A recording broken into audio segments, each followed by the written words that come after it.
Bienvenidos. Welcome to the 47th annual convening of one of the most enriching experiences in our community, the celebration of diversity and traditions known as Tucson Meet Yourself. I am Supervisor Betty Villegas, and on behalf of the Pima County Board of Supervisors and all the residents of our beloved community, I am happy you can join us. Pima County is a mix of ancestral cultures with lifetime and longtime residents and our new arrivals, all sharing the air, the land, and the history of the beautiful Sonoran Desert. Lucky for us, we also share the foods, dances, music, manual arts, and rituals of dozens of different cultural communities and folk groups, all of which call Pima County home. Every year, Tucson Meet Yourself, sometimes referred to as TMY, is our community's shared big tent where we discover, respect, and celebrate each other. Congratulations and thank you, Tucson Meet Yourself organizers, for adapting this year's 2020 festival to the new public health precaution guidelines. This year, TMY has reframed the event to include a socially distanced virtual experience that offers each of us an opportunity to be connected while remaining safe.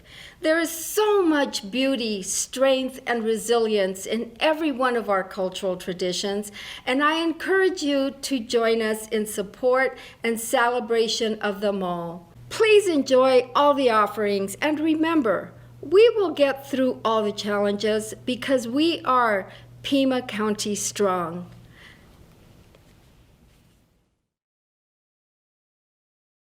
Welcome to this program, part of the 2020 edition of Tucson Meet Yourself Reframe. I want to take this moment to thank our sponsors. Without their generosity, none of these wonderful offerings would have been possible.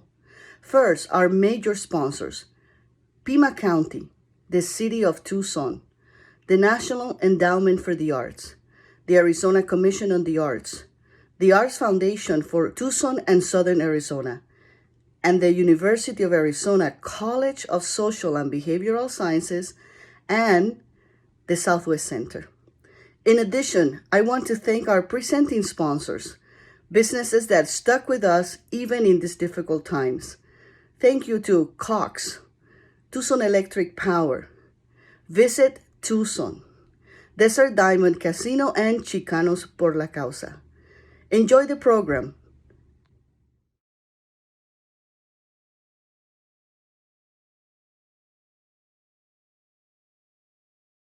Welcome from the traditional homelands of the Tohono O'odham and Pascua Yaqui and Yoeme people to Tucson Meet Yourself Reframed.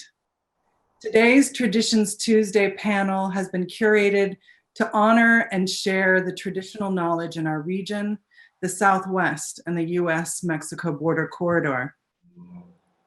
Through the voices and experiences of traditional artists and community members, you'll learn about the distinctive cultural expressions, how they are preserved, and how they endure and thrive in everyday folk life. Today's discussion will look specifically at the role of traditional knowledge and the rich oral tradition of African and African American storytelling as a mechanism for racial justice, equity building, and social change. I am deeply honored to be joined today by Facilitator SELINA Morales. SELINA is a Philadelphia-based public folklorist whose work focuses on the intersection of community aesthetics, heritage, and social justice. SELINA is currently working with the Southwest Folklife Alliance on a national initiative supported by the Cerna Foundation entitled Radical Imaginations for Racial Justice. In that role, SELINA is coaching community-based researchers to document and interpret racial justice projects in their own ALAANA communities. For nearly a decade, she has worked at one of the country's premier folklife organizations, the Philadelphia Folklife Project, and for the last 5 years has been its director. SELINA is also a faculty member at Goucher College's Masters in Cultural Sustainability program. She serves as the chair of the board of directors of the Folk Arts Cultural Treasures Charter School and is on the advisory council for the Smithsonian Center for Folklife and Cultural Heritage. Welcome and thank you for facilitating this conversation, SELINA. We are also honored to have two exceptional Arizona-based artists, both past Southwest Folklife Alliance Master Apprentice Program awardees. Mr. Rod Ambrose, a master artist and community activist, retired from the City of Phoenix Parks and Recreation Department on May 31st, 2016, exactly 50 years from the day he officially entered the workforce with the City of Chicago's park systems, May 31st, 1966. Having transplanted to Arizona after a dangerous experience of gangbanging in Chicago streets on April 8, 1968, Rod gradually became acclimated to his new environment through wonderful local mentors, like Mr. Richard E. Harris, first African-American journalist hired by the Arizona Republic, and Helen K. Mason, first African-American and first female park supervisor for the City of Phoenix, who also was the founder of the now legendary Black Theater Troupe in Phoenix, Arizona. In 1998, the City of Phoenix's first offender program facilitated by Mr. Ambrose, was cited by the Annie E. Casey Foundation as the best practices model and one of the top programs of its type in the United States. Rod has served on numerous boards of directors, councils, community task forces, and commissions throughout his career. Since retirement, Rod serves as the project manager of the African Diaspora Advisory Council of the state of Arizona, otherwise known as ADACA. Welcome, Rod. It's so good to have you here. Thank you, Leah. It's good to be here. We are also joined today by Barbea Williams. Barbea is an award-winning performer dedicated to sharing ethnic dance, theater, and visual cultural traditions that derive from Africa and the African diaspora as the arts director and performer and visual artist. Currently, Ms. Williams is the artistic director of Barbea Williams Performing Company. She's the co-founder of the company and in her 19th year as faculty for the School of Dance at the University of Arizona. She also serves as the managing director for BWPC, Dance and Art Academy. This company offers various classes, workshops, and residencies specializing in African and African Latino cultural expressions here in Tucson, Arizona. Her performances seek to transfer her audiences to another world, rekindling spirits of missed opportunities. It is a great, deep pleasure and honor to have you with us today, Barbea. Thank you so much for those introductions, Leah. It is such an honor to be here with both of you, Rod and Barbea, today, and with the audience. I'm happy to meet you all through this session. I wanted to start off today with a question actually for people who are listening. I'm curious, what is your family or community's cultural health care? That is, what cultural practices, aesthetics, traditions do you use to keep one another well, either when you were growing up or today? And if you're listening and have access to a chat, you can feel free to write those in and read what other people are sharing. I want you to take a minute right now, name just one of those traditions, and think about its dimensions. How does this cultural practice connect you to other people? How does it connect you over time and to a place? And how might this cultural resource lead you towards your future?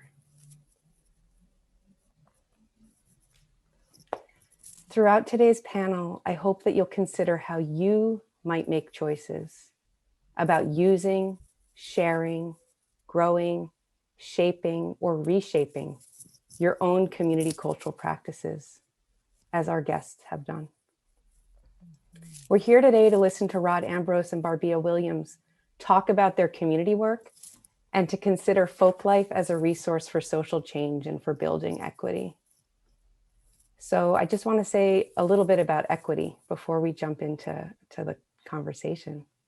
I want to frame our talk today within the process of building a more just and equitable community, and by extension, a more just and equitable world. In conversations leading up to today's session, Rod and Leah and I have been discussing the processes of arriving at equity, noticing that equity at this moment in time is not really a singular idea or experience that we can point to. It is a process, a set of principles that are active, building, correcting, adjusting, arriving. And for today's exploration of African American storytelling and the role in social change movements, I want to lift up an equity principle put forward by the Policy Link in their really helpful equity manifesto. And that principle says that equity, and I'm going to quote here, equity recognizes local leaders as national leaders, nurturing the wisdom and creativity within every community as essential to solving the nation's problems. In other words, the ways that local leaders engage with community knowledge, folklife, to address local needs is, of course, a model for addressing national needs. In this work, I'm reminded of my dear friend Baba Ira Bond, an educator, folklorist, and musician. He teaches in all kinds of contexts, but in Philadelphia, where we're both based, he teaches high school students, and he teaches them about pouring libation as a ritual for connecting to the past and building character for the future. Over time, he's told me his African American high school students learn about their own ancestors, extending their consciousness of their own history beyond the tragedy of enslavement to a place of empowerment, and extending their commitment to building their own legacy, because we'll all be ancestors someday. And we should be thinking about the legacy we leave behind. So I want that to frame this conversation we're going to have now. And I want to turn to Rod to start with. I'm curious about how traditional knowledge has been a source for social change for you. Well, thank you very much, Selena. And again, I'll echo some of the comments of my co-conspirators here, that I am very deeply honored to be here and have an opportunity to share some of our experiences with my good friends on the air today. The question, how is traditional knowledge a source for community change? Now, first, I want to note that traditional knowledge is the individual and collective understanding, the skills and the philosophies that are developed by societies that have long histories of interaction with their natural surroundings and with each other.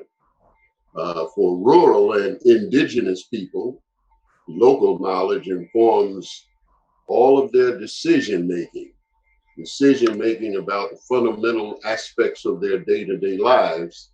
And in the African American community, I have to do an kind of an amalgamation of African history from the continent, our ancient African history, in which the griot was the center of telling life in villages and owning the history of a given area or a given tribe or village. In America, I have become some sort of a hybrid. I am a hybrid, and I thus call myself an urban griot in the United States. It was the great literary genius of James Baldwin, who wrote, "Not everything that is faced can be changed, but nothing can be changed until it is faced."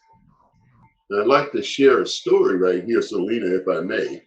Well, this story, when we became the Black Theater Troupe, or What's in a Name. So way back in the fall of 1970, the Venerable Helen K. Mason sought me out at Phoenix College, where she found me in one of the music dance practice rooms during lunch hour. Now, I happened to be playing around on the keyboard when she quietly walked in and introduced herself to me. "Hi, would you happen to be Rod Ambrose?" "Yes, ma'am," I said. "Well, I'm Helen Mason, and I walked around this entire campus looking for you. A few of those students in the cafeteria said I might find you here."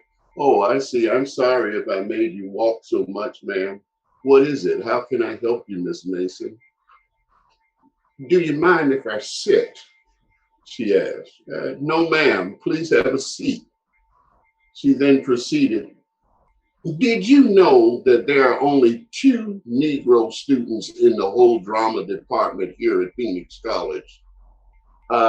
"Yes, ma'am. I kind of figured that out my first day here." "Well, the reason I came here, son, is because we have a little situation. There are about 15 people that have been trying to meet in order to build our own theater group. Our trouble is none of them have the background or education to do plays, which is why I came seeking you out. You must at least be studying plays and learning about acting and directing. Is that right?" "Yes, ma'am, I am. But do you think you can work with us, young man? It's strictly voluntary, but it's an opportunity to build your experience, and maybe you can even get some academic credit for working with us. So, do you have a job?" "No, ma'am, not at this time." "Well, what do you do in the evenings after 6 o'clock, for instance?" "Well, I just play basketball and study at nights, really." "Do you have a car?" "No, ma'am," I said. "Our group is meeting in the basement of First Institution Church. Would it be all right if I picked you up tonight?" "Oh, yes, ma'am. Oh, yes, ma'am." "Good. Well, write your name and your address down right here. Uh, you will be there now. Don't have me driving over to pick you up and you're not home." "Oh, no, ma'am, I wouldn't do that." So she picked me up about 10 minutes early and we rode to the church. On the way, she asked me, "Now, you look pretty young. How old are you, son?" I said, "I'm 19. She said, "Well, the closest to you in age might be Pat Nelson, and she's 25. You see, son, because Negroes tend to look down on young folks, I don't want you to take any abuse from them. You understand? You need to let them know that you can stand up for yourself." "Yes, ma'am." Now, the initial meeting went very well, and the folks were very warm and receptive to me. Of course, it wasn't long before the Chicago gangster in me revealed itself, and I was cussing people out left and right. And when they were late or not following instructions, I'd cuss them out. So Helen had to address me about using profanity. She said that she received a few calls complaining that I was intimidated and cussing in the Lord's house. So in a weak defense to these accusations, I said, "But Ms. Mason, we rehearse in the basement of the church, not upstairs." She laughed and said, "Young man, I need you to stop cussing at the church." I said, "Yes, ma'am."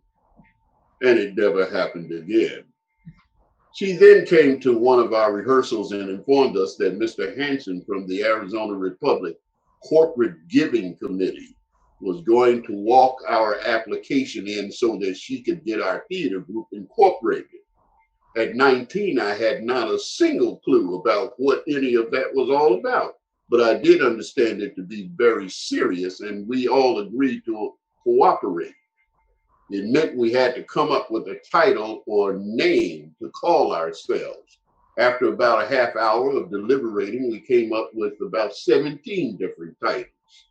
We narrowed them down through a process of elimination and blended two into a single title, the Black Theater Troupe Incorporated.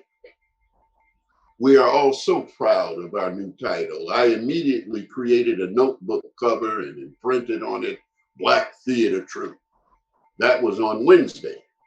By Friday, Helen called us all together again, only this time it was so we could meet Mr. Hanson, who wanted to speak with us personally. The man was a rather small stature, standing about 5'5". We all sat in a circle and Mrs. Mason introduced him to us. He stood up and began to explain this strange, rather arbitrary meeting. Then he got to the point. Well, I felt I owed it to Mrs. Mason and you folks to let you know that the title you have chosen, in which you use the term Black, will certainly not go over well with our corporate giving commission. I know these folks pretty well, and I can tell you that your idea will be dead on arrival, because when we see the word Black, well, it will make them think about the Olympics, when Don Carlos and the other athletes held a fist in the air, or riots all over America. And you have to admit there's no such thing as a brown theater or a yellow theater, nor a white theater. In this country, we have the Free Southern Theater and the Negro Ensemble Company. You folks might consider titles like these, but you have to choose another title. I was the first to react. We ain't changing our name. We love our title and we ain't changing it because somebody we don't even know is prejudiced towards Black people. If we have to change our name, I quit. Others chimed in. If our director quits, I quit. Me too. You can count me out. Mrs. Mason said, now wait just a minute. You all need to give Mr. Hanson at least the respect of listening. I said, Mrs. Mason, can we ask the gentleman to step out for a few minutes so we can discuss it? But Mr. Hanson looked furtively at his watch and said, I don't have time for this. You give me another title or I'll just be on my way. Well, his condescending attitude and his comments angered me. So before I knew it, I got up, reached over and took his hat that was sitting on the chair next to where he was standing and pushed it into his chest. Well then, let the doorknob hit you where the good Lord split you. The air seemed to leave the room, and Mrs. Mason broke the silence. Well, he didn't really mean that, Mr. Hanson. He turned to leave. When he got to the door, he turned back and said, Mrs. Mason, I'll be in touch. She turned and glared at me. Now look what you did. I told you to watch your mouth, and now you probably killed the application and we won't get that money. It was a very long ride home in complete silence. I admit she didn't even turn on the radio. Once we got there, I wasted no time getting out of that car and going into the house where my granny was cooking dinner. When she realized that I wasn't eating, she asked me if something was wrong. That question opened a floodgate and I began sobbing all over the place and telling Granny about the ordeal. That was Friday night, and I was worried the whole weekend. On Monday, about 10 a.m., my granny called me into the telephone. She said, it's that lady, Mrs. Mason. I slowly dragged myself up to the telephone. Hello. Hello, Rod Ambrose. I just wanted you to know that I spoke with someone from the Corporate Giving Commission, and she told me, congratulations, your Black theater troupe was just awarded $5,000 to support your goal to be an official nonprofit organization. Hey, hey, hey, well, that's all right, I said with a big grin. Then she said, let's be sure and call everybody together, Rod, and share it with the group at the same time. Yes, ma'am, I said. Before we hung up, she said, and young man, yes, ma'am, Mrs. Mason, I want you to remember from this day forward, I want you to always stand up for what's right. Yes, ma'am, Mrs. Mason. Now, I share that particular story because it represents beginning and how we as young people very often need the guidance of our elders and parents to share their values and to imprint their values with us. And when traditional knowledge becomes a source, a platform by which village or community shares testimony, when we begin reflecting and listening, we can then come to consensus agreement based on collective understanding that is related to community memory. You know, it took me a number of years before I was educated enough to respond to Mr. Hansen. And I would have said to him, had I seen him a few years later, yes, sir, there is a such thing as an Asian theater. It's called Kabuki. And yes, there is a brown theater. It's called the Teatro de Campesina, founded by the father of the Teatro, Luis Valdez, who marched with Cesar Chavez. And yes, sir, there most certainly is a white theater, but it's not only a white theater. It's called an area in New York City called Broadway, but its second name is the Great White Way. So education helped a lot with traditional knowledge. And these opportunities then facilitated in some consistency, created the ability for us to develop community social esteem and confidence. A community can then move at the speed of trust to parlay our knowledge into identifying issues and policies and regulations and conditions that we can all agree ought to be changed. And so that's how I feel that the question on traditional knowledge and how it can be a source for community change can work. Thanks for sharing that story, Rod. It was great. Um, and I guess one of the things I'm thinking about is the courage that you all had to really stand by your right to self-determination and the relationships that you've just highlighted that you had to build up and work at in order to be able to stand up in the face of money being dangled in front of you or resources being dangled in front of you that were threatening the very practice that you were engaged in, but the practice itself feels like it was stronger than all the needs. And I think that's a beautiful example of the role of traditional practice and of mentorship in community activism. First of all, I would, in a traditional setting, I would ask permission from the elders to speak. But now, as I am an elder, I guess I can just take it from here, right? when I first thought about that, I thought about my growing up, and when Rod was speaking, he spoke of the griot and in Africa. When I think of how I was first introduced from an African or traditional perspective, it was the jolly. We sang jolly da.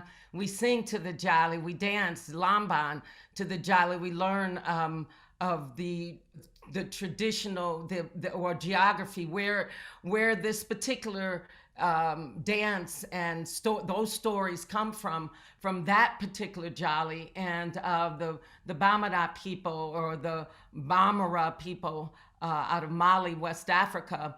And this is the Empire of Mali, not present day Mali. So we go back there in terms of just through the dance, through the arts, through beginning to reconnect our cultural bridges that again had been just taken away from us. But it reminded me so much of growing up, and again that African American experience on the south side of Chicago. I was born and raised in a community called Bronzeville, which is at that time was a very affluent African American or Negro community. On my birth certificate, it says Mother Negro, Father Negro on my birth certificate, right? So this is where we were growing up, and we were like my Uncle Billy. He was the head of radiology in the Providence Hospital where I was born. My grandfather owned a barbershop on 47th and St. Lawrence, and my father was one of the first three African American telephone repairmen, which was, a pretty much prestigious job and definitely a good paying job. So my grandmother was a legal secretary, but there was a park down the street from our house, which was definitely another, taboo place. You don't go there because of what was going on down there, the exchange of goods and money.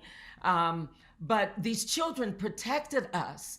Once they realized, and we realized, that we had a common bond as people of African descent born here in America, that even though we had gone through that colored, that Negro, that Afro, that African American, until we finally came back to that understanding as I know it today. But it became a passion for me. And definitely when we came together with those songs that my Uncle Dear John would sing during those Thanksgiving, Christmas traditions, that and the poetry that my grandmother would almost demand that we learned. The mountain and the squirrel had a quarrel. The former called the latter little prig. Bun replied. So, these, as she was described in my grandparents, I should say, my paternal grandparents were the founders of a church on 57th and in Chicago on 57th Street, and the Good Shepherd Congregational Church. And this was a church that, again, these were where all the elitist people were, okay? And that glove wearing and patent leather shoe wearing crowd, okay? And the music, of course, the organ, but there's a book that's called The Miracle on 57th Street that was written about the Good Shepherd. And of course, it was the first time just recently where I actually saw pictures of a picture of my grandparents in there and in the Founders Club. And, but there's a woman there that describes my grandmother specifically as this Yankee sounding, articulate woman. And so again, it brought me full circle. and the importance of community, the various compounds in West Africa. And I'm going to, because I'll specifically address West Africa, because those were the areas where we sat under the bujum or the baobab trees, and we began to, through again the Jolly, the oral historian, that they began to tell us those stories. So again, they were learning from me, and I was having that sense of being able to integrate myself into a different kind of survival in the community that I adored. And the Oscar Brown Jr., poet laureate of Illinois, Gwendolyn Brooks, who my Aunt B, and I'll finish with this, my Aunt B said, because we here at Pima College, we brought Gwendolyn Brooks here as one of our guest speakers, as we did many very astute, important people that are storytellers in our community. And because we real cool. Well, that's what I was learning about from these other children, right? We cool, right? We're not just about the books, but we know how to hang out. And my Aunt B, I was telling her, Gwendolyn Brooks is going to be here. I'm so excited. She said to me, my aunt, who was a very esteemed actress, singer, on and off Broadway, on and off Broadway, right? She said to me, tell her who you are. And I'm like, Aunt B, what are you talking about? She said, tell her who you are. And of course, I told Gwendolyn Brooks when I met her, I introduced myself. My name is Barbea Williams, and I'm from the South Side of Chicago. And, my mother is Marie Cherry Williams, and my father is Marshall Turner Williams. And with that, she looked at me, and she gave me this look that, that you get from that heart of Wakanda, that you get that says, and she said to me, she says, my brother and your father were best friends. So she knew our family from growing up. They grew up right around the corner. And that was just something I will always take with me from someone that I revered just growing up. I had no idea that there was that connection to our family. So I want to say ashe to our ancestors, and Hakeem Mahabuti, at that time known as Donnell Lee with the Third World Press, the Institute of Positive Education, that gave us that foundation in the literary world, right? We won't, I don't know if we're going to talk about Catherine Dunham just yet, but she again was that foundation in that dance world for me. Barbea, it sounds like a lot of what you're talking about also has to do with belonging and kind of placing one another in community, right? That you were at once a part of this community growing up and also an outsider in some ways, and that there were ways that the children, your peers, placed one another, made one another part of your stories and your trajectories. And I recognize that also in the story that you talk about, as telling who you are, saying, this is where I'm from, this is who my people are, and how being able to say that out loud, introduce yourself that way, walk in the world that way, really places you. And I think that comes back directly to traditional knowledge. And again, as Rod was talking about, to self-determination. And I think there's a really big role for traditional practice, not necessarily arts, but just the ways that we have habits, age-old habits and future-facing habits about being with one another, how important they are in terms of being able to know who we are, where we're going, and how supportive those processes are in making social change or making change in our communities. I know we have some work samples from Barbea. Do you want to give a little intro to the sample that we're going to share? I don't have it in front of me, and it was in 2011 when I choreographed this piece. But it was prior to that I applied for a grant, a research and development grant from the Arizona Commission on the Arts that I received to go to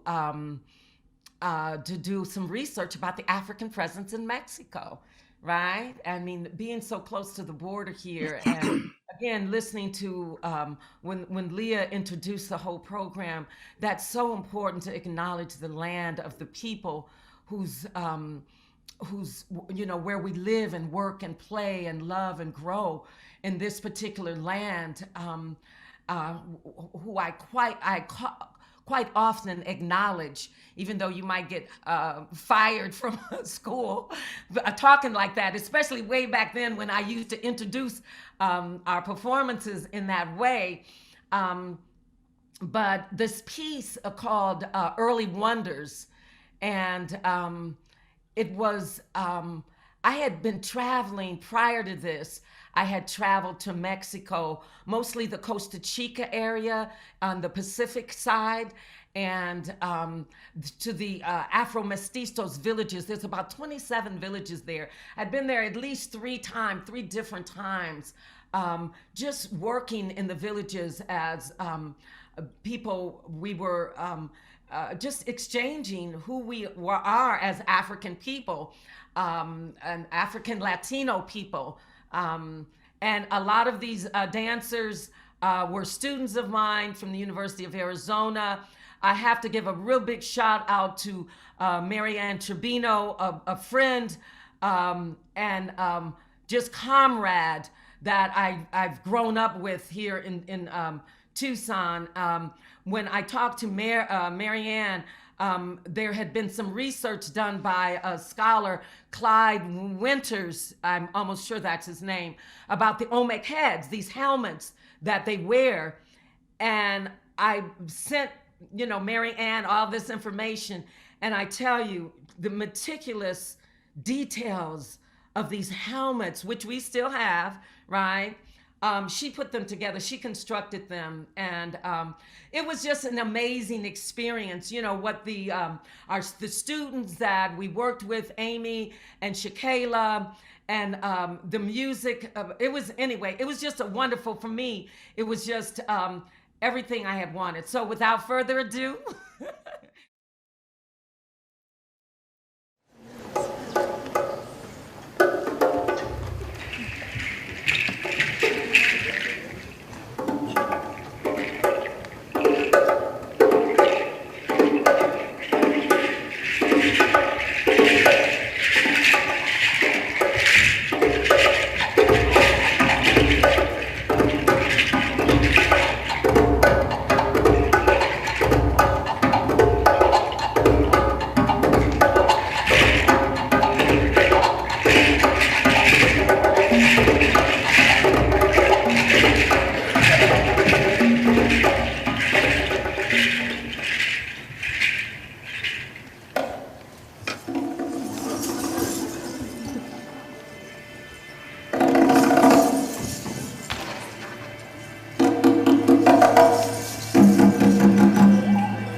for me, again, the aesthetics of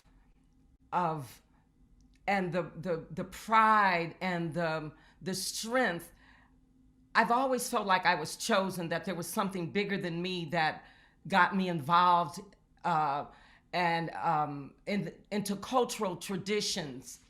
And there's that connection, and it gives us a sense of pride in knowing this connection to Africa, because a lot of us don't know it. I live in southern Arizona, and I can't even begin to tell you how many Mexicano people right here in southern Arizona, when I go into the schools, especially during the time that I was working a lot of this, and definitely people of African descent that don't understand our historical connection. They don't understand Africa as a foundation in Mesoamerica of the Mexican culture. People don't understand that. And like I said, when I was talking earlier, when I was talking about that, going into the library here, that's what that was about. There were so many questions, and when you have that kind of knowledge, it eliminates some of that friction that you have. You know, that minorities that we're not. We're near minorities, where you have minorities, you know, and fighting over these crumbs instead of empowering ourselves and connecting ourselves with our true culture and traditions. That we were separated from all of that.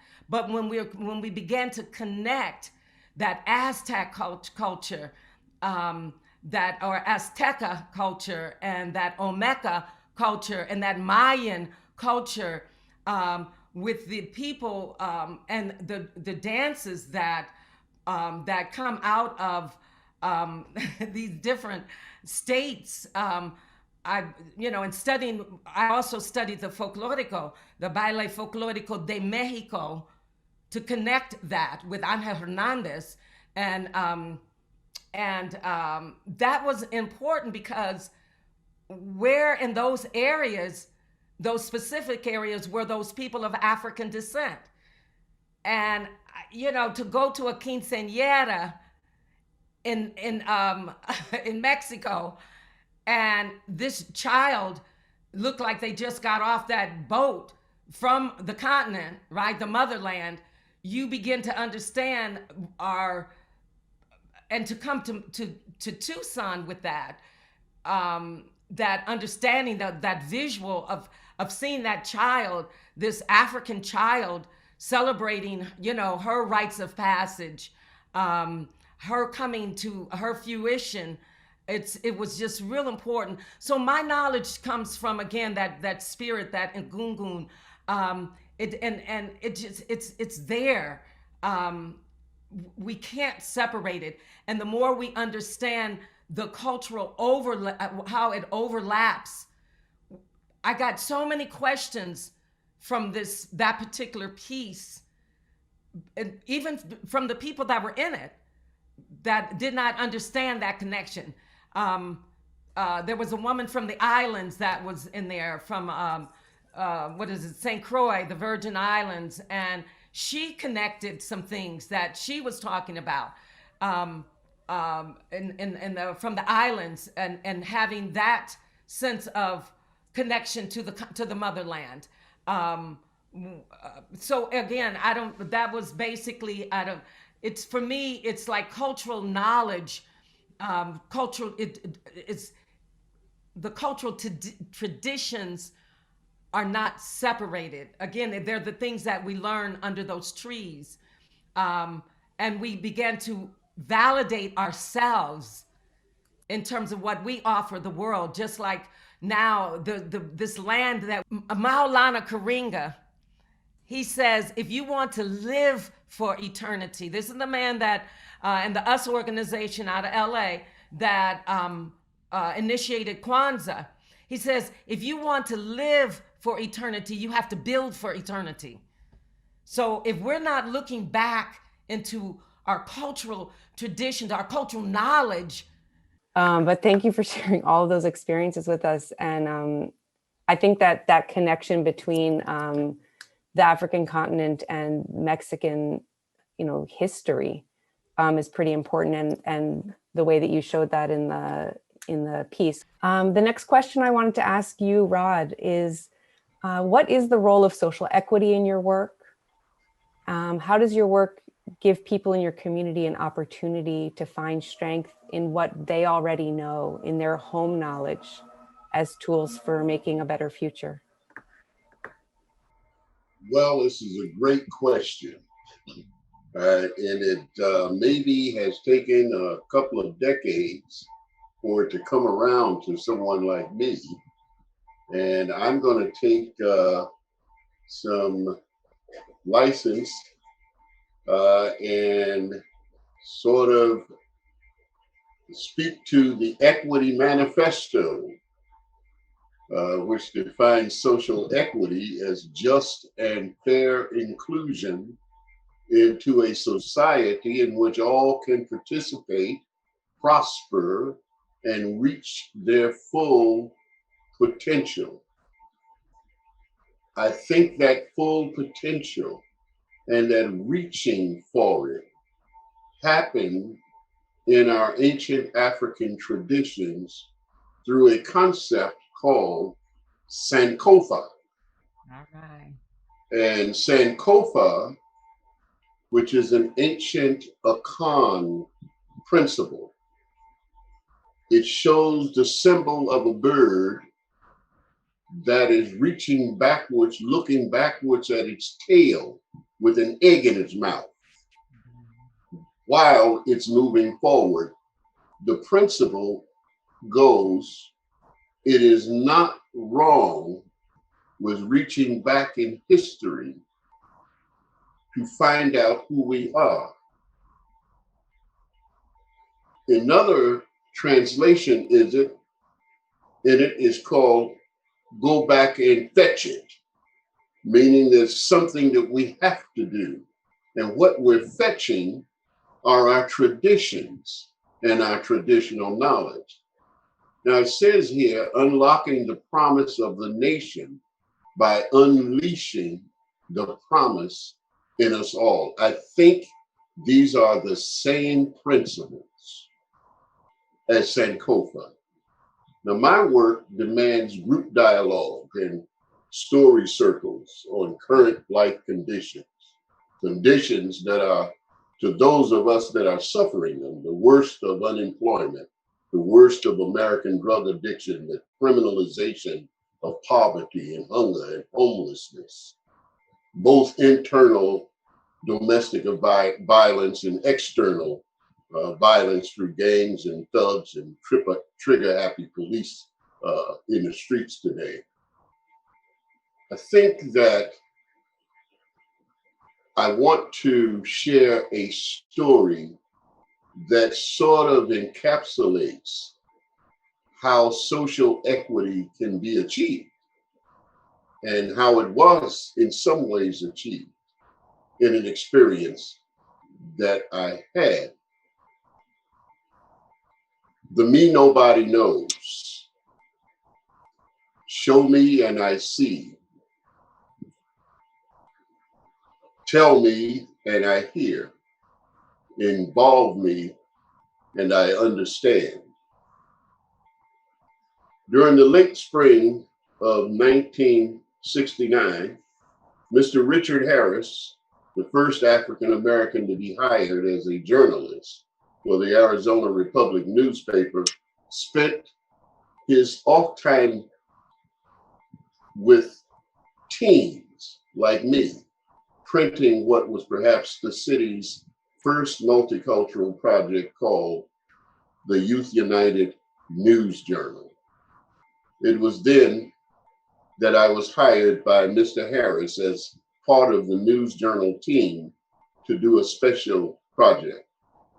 He called me into his office at the Leap Center in South Phoenix and said, I want you to work with 25 kids this summer, Rod, at the neighborhood house on South 7th Street.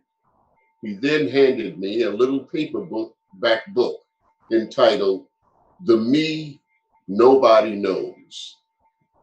It was published by a man named Stephen A. Josephson, who had been working with inner city kids between the ages of 7 and 16 years in New York City. And Mr. Josephson had taught the kids creative writing for the summer, and afterwards he published their unedited, unvarnished poetry, short stories, limericks, and haikus in a book that would reveal who they were to themselves, to their parents, and to their families. This was to be Mr. Josephson's dissertation for a master's degree in journalism. Well, I took the book home and anxiously read it, and I realized that these were the same kind of kids that I grew up with in Chicago and that I was working with in Phoenix, and I loved it. So I contacted Mr. Josephson. Hello, Mr. Josephson. My name is Rod Ambrose, and I'm from Phoenix, Arizona, and I loved your book, The Me Nobody Knows. And I wanted to ask your permission to use the poetry that your kids wrote and to stage it live before an audience of parents and friends. Well, he listened intently, then asked, well, you are who from where? I repeated myself. And he laughed and said, well, that's the darndest thing I've ever heard. What is it that you do exactly, Mr. Ambrose? I said, I write poetry and I do storytelling and theater, sir. He thought for a moment. Then he said, okay, you can direct our poetry on your stage, but under one condition, and that is you take pictures of the event and send them back to me in snapshots of the show. I promised him I would, and I did. The show was a tremendous success, and for 15 summers, I took on more kids. The first 3 weeks we wrote, the second 3 we rehearsed what we wrote, and the 7th week we performed the show live. 40 years later, in 2010, I happened to be working for the City of Phoenix Parks and Recreation Department as a prevention education coordinator when I was approached by my superiors that were wrestling with the city council over the shuttering of local parks and centers due to budget cuts, but the shuttering was mainly taking place in communities of color. I was asked to brainstorm ways with them that we could convince the city council to not shut the facilities down on hundreds of poor kids that lived in the target areas. After a few hours, it seemed that we had exhausted the discussion, and I finally shared with the group that I knew a way that we could dramatize the issue for the council. They listened.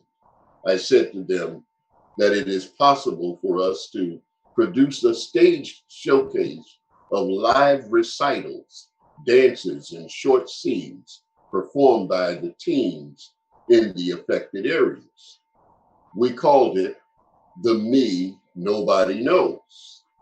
And with a small army of recreation readers and programmers, we engaged 125 students in a massive showcase at the beautiful Orpheum Theater in downtown Phoenix. Members of the city council were invited, along with parents and family and friends and kids from everywhere. The 3-hour showcase was fantastic, and the 1,100 plus folks in that audience not only stayed the full time, but they also stood up with thundering applause in a standing ovation that lasted at least 3 minutes long. That next week, the city council reversed the decision to shutter the 10 centers, which included my own center, and they remain open to this day.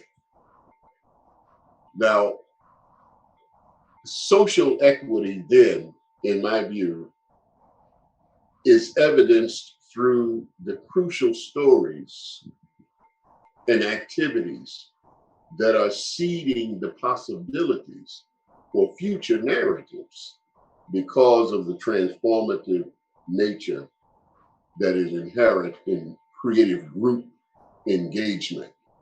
And I feel like that was an evidence for me that the stories of these little neighborhood kids became important to the city council because they were no longer numbers on a sheet of paper in front of them that they had to decide on.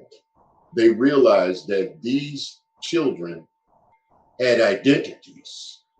They were people that were worthy of working a little harder and keeping the centers open, and they've been open since that time. That is my understanding of how social equity can work and can produce change in the community. So, Rod, earlier you mentioned about your role as an urban griot. And I love that. And I'm curious about the various roles of an urban griot. I heard you tell a story about saving these youth centers, and a story about deciding on not only the name of your theater troupe, but also developing the community and relationships that fortified that group and its ability to move forward. Just can you tell us more about what it is for you to be an urban griot in Phoenix and in the state of Arizona? What's your role in your community? Good question. Well, I consider, when you ask me that question, the role of the ancient griot, and I correlate it this way. When I was with the programs like the first offender program, and I knew that it had to do with young people making decisions that get them in trouble, and that their parents had a different value system. Their parents' value systems were thou shalt not steal. Their parents' value system was not don't do the wrong thing and that type of stuff. But I also knew that there were stories in their lives that pertained to them, important to them, and that's how they learned. So they came in and they had to write the story of my trouble began. And with that writing, they were able to express themselves. They also had to say what they learned from their own stories, their own troubles, and how it will change them. So I think one of my roles has to be as someone who is going to hold the standard of traditional knowledge as key in the community. It is to engage a lot of traditional artists in various programs throughout the community. It is to offer a training or development for all generations of young people and adults and even seniors in the area of developing their own familiar stories and how those stories weigh in on the lifestyles that they live. Right now, for instance, I serve as the person who leads the African Diaspora um, Advisory Council. And in that role, I'm sort of like a traffic cop, getting a lot of the African groups. We have about 15 different African countries represented in our state, and they have never come together to do anything. The first thing that they will probably do together in about a year from now is a statewide festival that includes all of their countries represented. The closest we got to that is with the event we held just this weekend, where we were able to get Miss Africa Arizona. In case you don't know about that, is a pageant, and they have 15 different women, young women, brilliant young women that represent 15 different countries. And they had to wear gowns that were made out of the flags of their countries. And they had to talk about their countries and tell about what their traditions are in their countries. So a lot of times I act as a facilitator so that the traditional knowledge has a platform and a way to be connected to the greater community and to engage in that the artists that represent those traditional knowledge forms. So that's how I kind of serve this purpose. Well, we're fortunate to have you as a leader in our communities. I'm wondering, Barbea, do you have any questions for Rod, excuse me. Do you have any questions for Rod? Not so much questions as just having over the years of in and out, but recognizing Rod's vision and work ethics towards the communal and bringing us together as a community and bridging that Africa to America bridge is just so important. When Rod initially called me and gave me a wonderful, extensive just background about what ALAANA was about and what he was doing, and where they had started in that whole what I call the Phoenix community. All you can say is yes, yes. That's what we need to be doing right now, because there's that we as people of that as African Americans, that we have been so our sense of Africa has been so distorted for so many years. I didn't grow up loving and embracing Africa in this way as a child. I mean, there were like I said, it was something bigger than me. But when Rod called and said what he wanted to do on a statewide level, I'm like, Rod, whatever I can do to help. I mean, so again, we're still working together with the ALAANA project. It was of course a slow down, and everything becomes virtual. But I'm definitely looking forward to that in-person festival. I think we're gonna really get people out by then, because people are so tired of being secluded and isolated and hibernated. It's like we're gonna have a wonderful turnout. That's all I can say. Oh yeah. So Rod, that project is going to be ongoing? Oh yeah. It's we have very good people around it, and we have national and international connectivity. We had people on there from Kenya and Nigeria and several other places to zoom in with us last weekend. And of course, we had Ambassador Ericana Tiamori-Kwa, who was the ambassador to the UN for the African diaspora in the United States and around the world.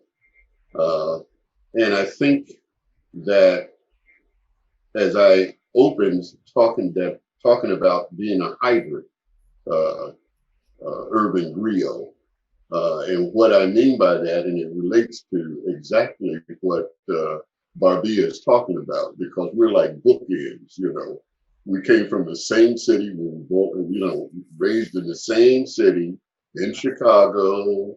I was in South Chicago too, and so we are familiar with the kind of creative community that Chicago is, and it's a huge creative community. And when we landed here, we both landed here really young and displaced, Right. very much displaced, Very with people who didn't know anything about the things that we love doing. We had to be what it is that we wanted to do. Exactly. We had to become it. And that was exactly what happened to her and me. And I watched her in Tucson, and she watched me in Phoenix. She was doing Ododo theater, and I Right. was doing Black theater troupe, and we would cross paths. And then she went to Dunbar, and I went to Carver. So we have had like parallel paths in doing this work. So as a conduit, and Selina, to get to your question too, I am still defining myself as an urban griot, and I try to composite those ancient principles in the work I do with folks today. So even though they may be doing a play or something like that, they don't know that I am using the principle of Sankofa to teach them how to do it. Okay, so that's how I learned. I learned the rhythms of the village in different villages, and I studied with a lot of the musicians and drummers and folks that are actually performing, right? And a lot of times engage them in projects that I do. So that's primarily what I do with being an urban griot. And I'm called to do a lot of different things, from directing theater to writing plays to lecturing to holding story sessions and story circles. I work with various artists of different mediums: illustrator, sculpting, painters, anyone that can educate our community about themselves. And I'm particularly interested in that because we were conditioned so, in my view, so cruelly by learning that Africa was the dark continent. From the 5th grade, we were taught that Africa was the dark continent that no one wanted to go to, and that it was a taboo place, and that everything that was Black was bad. Even when you looked on the top of the bubble gum machine, it said green, go with good luck. It said red, halt, be aware. It said yellow, maybe you can go. It says Black, better luck next time. Oh God. That was on the bubblegum machine. Okay, these are conditioning factors, that undermine any of your traditional knowledges. Grandparents and great grandparents did not want to be called Black until the late 60s. You were in an argument, you call somebody Black, you liable to get in a fight. Right. You were a Negro or you were colored. Now, that meant a lot because it was identity. And identity is in the heart of traditional knowledge. Where is your traditional knowledge then? You see, so what do I have to pull on? For the first 30, 40 years of my life, I had to pull on an urban traditional knowledge. An urban traditional knowledge in the United States, right? That was accessible to me. Other knowledge was not. and is not something we wanted to look at or look to. So this was important to us. And I'm a late comer to actually loving my African culture, okay, and seeing beauty in the culture and seeing the arts or the artifacts of the culture as beautiful. Very late. And what has to happen now is we have to create an amalgam of sorts where Africans are teaching African Americans about African culture. And African Americans have to teach Africans about our culture here in America since we've been here. And we have to trade this knowledge. And traditional knowledge will become something else with our grandchildren and great grandchildren. Because if we are successful, and I think we will be, we would have developed a bridge between the African continent and the African diaspora in the world. And that, I think, is the 21st century obligation of a traditional knowledge bearer, is to make sure that this bridge is built and that these people are rebonded. That's my idea. I appreciate your vision so much, Rod. That's beautiful and critical. You don't need me to tell you about the importance of the impacts that your work, and Barbea, that your work has had on generation of students and of participants, of artists in the arenas where you both work. But what I do want to appreciate you both for right now is sharing these examples with us so that we can better understand the work that you put in, the role of tradition in visioning the future for your art forms, for these traditions, and for the relationships in the exact way that you just outlined, Rod.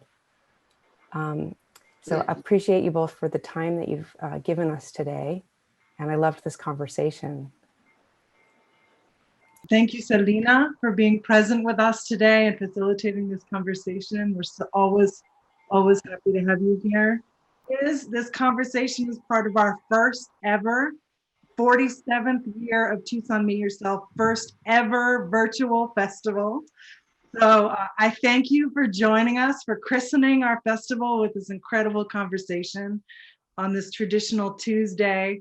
Visit the website, www.tucsonmeetyourself.org.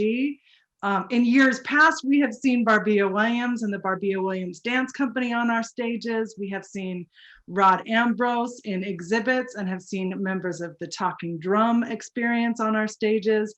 And I can't imagine a more incredible way to have spent this year with the three of you here in this moment today. So thank you. I thank you deeply, and be well.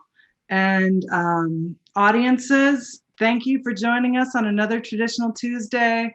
We are so happy you could be with us here today. Visit our website for other Tucson Meet Yourself virtual activities. Feel free to click the donate button. Help us support this activity all year round. And don't forget to check out ADACA, any of the ADACA programming that's coming out, led by Mr. Rod Ambrose and his committee and community, and all of the good work that's happening at the Barbea Williams Company, anchored right there at the Dunbar Spring Auditorium and Center. And thank you all.